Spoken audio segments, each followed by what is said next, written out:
संसद के अंदर बजट सत्र को लेकर सत्ता और विपक्ष के बीच इस बार काफी गर्मजोशी देखने को मिल सकती है। संसद के अंदर तैयारी किस तरीके से सत्ता पक्ष की है, ठीक उसी प्रकार से तैयारी विपक्ष की होने जा रही है। अब बजट सत्र में कुछ दिन शेष बचे हुए हैं। नरेंद्र मोदी सरकार का तीसरा कार्यकाल और इसका आगाज विशेष सत्र से जिस तरीके से हुआ है, राहुल गांधी का तेवर बता रहा है कि इस बार नरेंद्र मोदी बहुत कंफर्टेबल जो है संसद के अंदर नहीं दिखाई पड़ेंगे। कंफर्ट जोन उनका इस बार नहीं रहेगा, क्योंकि राहुल गांधी ने सदन में शुरुआत वो कर चुके हैं और राहुल गांधी के बाद अब उनके दूसरे नेता भी तैयारी में जुटे हुए हैं। खुद इसके लिए सोनिया गांधी ने लोकसभा स्पीकर के पास चिट्ठी लिखकर नेताओं का नाम भेज दिया है। राहुल गांधी अगर किसी भी दिन संसद में मौजूद नहीं रहेंगे तो उस दिन संसद की कार्यवाही और विपक्ष की भूमिका गौरव गोगोई तय करेंगे। उसके बाद विपक्ष के सांसदों के तौर पर उनको एकजुट रख के नरेंद्र मोदी सरकार की तमाम योजनाओं पर, तमाम प्रस्तावों पर सदन के अंदर घेरने के लिए 3 प्रमुख चेहरों को जिम्मेवारी दी गई है। कांग्रेस के अंदर राहुल गांधी के साथ और 3 लोग, एक उपनेता यानी जो डिप्टी लीडर जो होते हैं सदन के अंदर, क्योंकि राहुल गांधी विपक्ष के लीडर के तौर पे हैं। कांग्रेस के अंदर डिप्टी लीडर गौरव गोगोई, इसके बाद चीफ व्हिप के सुरेश। ये सुरेश इसलिए नाम चर्चा में है क्योंकि हाल ही में इन्होंने लोकसभा स्पीकर का भी चुनाव लड़ा था। कांग्रेस ने इनको अपना उम्मीदवार बनाया था और अब इन्हें चीफ व्हिप बना दिया गया है। इनकी ताकत संसद के अंदर विपक्ष के सांसदों के निलंबन की सिफारिश करने से लेकर सरकार को वोटिंग के लिए बाध्य करने तक की है। मतलब सरकार के किसी प्रस्ताव पर अगर विपक्ष को अविश्वास होता है और उनको लगता है कि यह प्रस्ताव नहीं हो सकता या विश्वास है, इसके लिए मत सरकार के पास नहीं है, तो जो है सवाल खड़ा कर सकते हैं। व्हिप का पावर जो विधायकी और संसदीय कार्य को जो जानते हैं, लोकतंत्र में जो लोग समझते हैं, उनको बेहतर पता है संसदीय व्यवस्था में व्हिप का पावर क्या होता है। चीफ व्हिप ने अगर एक लाइन अगर पार्टी के लिए लकीर खींच दी तो फिर किसी भी सांसद की मजाल नहीं होती है कि उस व्हिप लाइन से अलग चले जाए। अलग जाने का मतलब सीधे सांसदी खत्म, खतरे में। चीफ व्हिप ने अगर व्हिप जारी कर दिया, आदेश जारी कर दिया कि सभी सांसदों को किसी भी मुद्दे पर सत्ता के साथ खड़े रहना है कि विपक्ष के साथ खड़े रहना है, तो वो वही करेंगे। अगर उस बीच वो थोड़ा भी दाहिने और बाएं करते हैं, लेफ्ट एंड राइट करते हैं, तो उनकी सांसदी खत्म हो जाएगी। यह संसद के अंदर फॉर्मूला है। विधानसभाओं के अंदर भी कम वैसे ही फॉर्मूला है। वहां विधायक होते हैं और यहाँ सांसद होते हैं। तो व्हिप, इसके साथ ही 2 अन्य व्हिप की जिम्मेवारी दी गई है और इसमें बिहार का भी दबदबा है। बिहार के सांसद जो किशनगंज से हैं, बीजेपी के सुनामी में जब पूरा बिहार विपक्ष मुक्त हो गया था, उस वक्त डॉक्टर मोहम्मद जावेद ने बीजेपी के इस अजय अभियान को चट्टान बनकर रोकने का काम किया था। 2019 में इकलौते सांसद के तौर पर डॉक्टर जावेद ने किशनगंज लोकसभा सीट से जीत हासिल की थी। किशनगंज में लोकसभा का चुनाव लड़ने से पहले वो विधायक और मंत्री रह चुके हैं बिहार सरकार में। 2000 से अपने राजनीतिक करियर की शुरुआत करने वाले मोहम्मद जावेद लगातार विधायक रहे और सांसद रहे। 2019 में सबसे ज्यादा वो सुर्खियों में रहे जब बिहार की 40 में से 39 सीटें भाजपा के झोली में चली गई। तो एकमात्र जावेद ही एक ऐसे सीट पर उम्मीदवार थे कांग्रेस के जिन्होंने जीत हासिल की थी। दरअसल किशनगंज की जिस सीट से जावेद जीत कर आते हैं वो सीट, वो इलाका मुस्लिम बहुल है।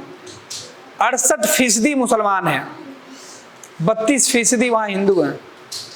और इस बीच जब चुनाव हुए तो उम्मीदवार जो थे हर गठबंधन के वो मुसलमान ही उतर गए। एनडीए गठबंधन ने वहां से मुस्लिम चेहरे को ही उम्मीदवार बना दिया, और पहली बार नहीं हुआ, एनडीए वहां से कई दफे मुस्लिम चेहरे को ही टिकट देते रहा है। शाहनवाज हुसैन इसी वजह से बीजेपी के एक बार सांसद वहां से बने थे किशनगंज से।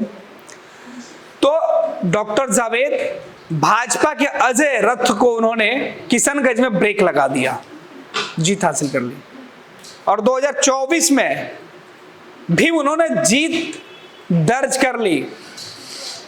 जनता दल यूनाइटेड के मुस्लिम कैंडिडेट के, एआईएम के मुस्लिम कैंडिडेट के रहने के बावजूद भी जीत डॉक्टर जावेद की हुई।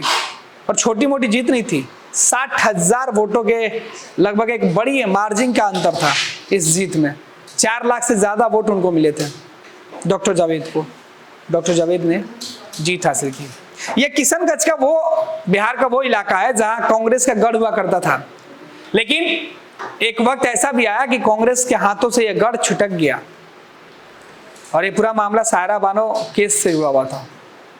राजीव गांधी उस वक्त के उनके फैसले और मुसलमानों की नाराजगी ने देश के अंदर जो गुस्सा दिखाया था, उसका असर किशनगंज सीट पर भी दिखी थी। और इस सीट से कांग्रेस के उम्मीदवार चुनाव हार गए थे। बाद में 2004 में तस्लीमुद्दीन साहब जो थे, उन्होंने यहाँ से जीत हासिल की। उसके बाद बीजेपी का जो विजय रथ था उसको रोक दिया। उसके बाद से परिस्थितियां बदलती रही, हार जीत उस इलाके में होते रहा।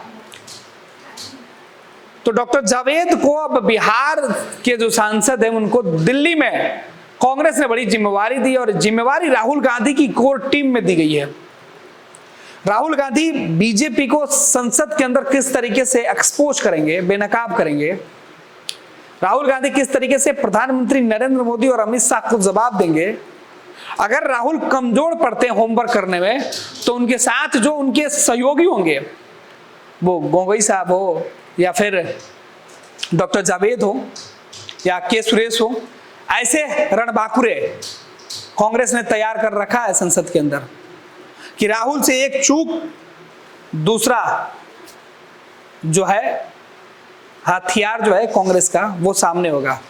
और बीजेपी को इस बार शिकस्त देने की पूरी जो रणनीति वो बनी हुई है, व्यूह बनाया गया है। और ताकत की संसद के अंदर विपक्ष के सांसदों की मॉनिटरिंग करना, उनके आचरण, उनके तौर तरीके, संसद के अंदर सत्ता पक्ष और विपक्ष के बीच अपनी भूमिकाओं को निर्धारित करने का, आसान भाषा में कह दें तो किसी क्लास का जो मॉनिटर होता है उसकी जवाबदेही तय की गई है।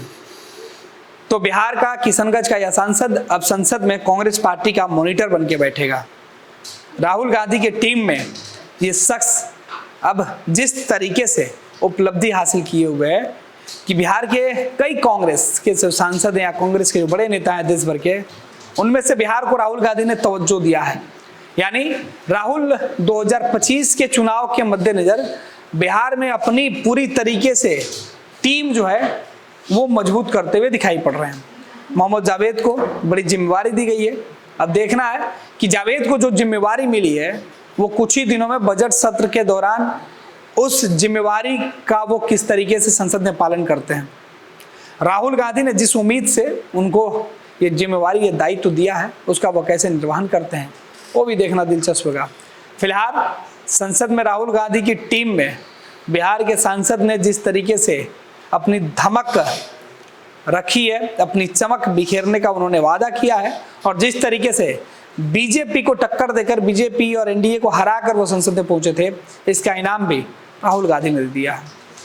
डॉक्टर जावेद एमबीबीएस हैं, फिजिशियन थे, लेकिन पिता से विरासत में मिली सियासत को आगे लेके जा रहे हैं।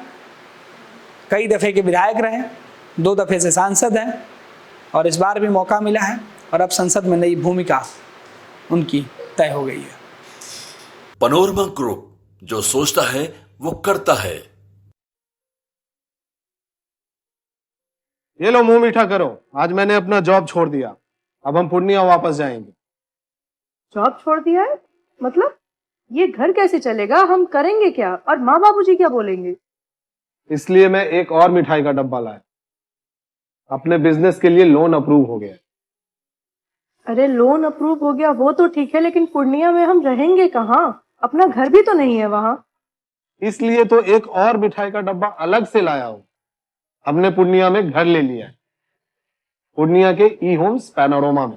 पूर्णिया में पैनोरमा ग्रुप लेकर आए हैं ई होम्स पैनोरमा। बड़ा घर, आलीशान जिंदगी और अत्याधुनिक सुविधाओं के संग। अरे अरे, अब क्यों मुंह मीठा करवा रही हो? क्योंकि हम घर वापसी जो कर रहे हैं। घर वापसी की खुशी पूर्णिया में ई होम्स पैनोरमा के संग।